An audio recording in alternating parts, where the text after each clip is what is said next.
Lesson 25. Lesson 25. Non-auditory effects of noise. First listen and then answer the following question. What conclusion does the author draw about noise and health in this piece?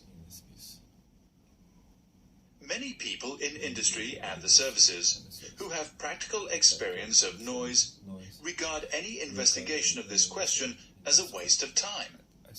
They are not prepared even to admit the possibility that noise affects people.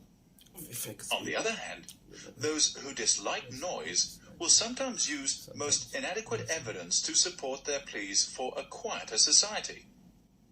This is a pity, because noise abatement really is a good cause, and it is likely to be discredited if it gets to be associated with bad science.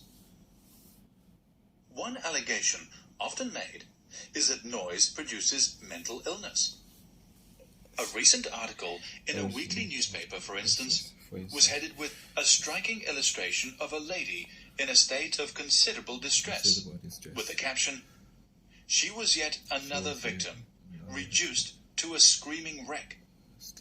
On turning eagerly to the text, one learns that the lady was a typist who found the sound of office typewriters worried her more and more until eventually she had to go into a mental hospital. Now the snag in this sort of anecdote is, of course, that one cannot distinguish cause and effect. Was the noise a cause of the illness, or were the complaints about noise merely a symptom? Another patient might equally well complain that her neighbors were combining to slander her and persecute her, and yet one might be cautious about believing this statement. What is needed in the case of noise is a study of large numbers of people living under noisy conditions to discover whether they are mentally ill more often than other people are. Some time ago, the United States Navy, for instance, examined a very large number of men working on aircraft carriers. The study was known as Project Anihin. It can be unpleasant to live even several miles from an aerodrome.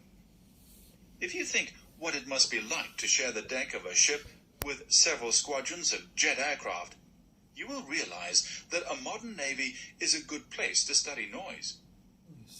But neither psychiatric interviews nor objective tests were able to show any effects upon these American sailors. This result merely confirms earlier American and British studies. If there is any effect of noise upon mental health, it must be so small that present methods of psychiatric diagnosis cannot find it. That does not prove that it does not exist, but it does mean that noise is less dangerous than, say, being brought up in an orphanage, which really is a mental health hazard.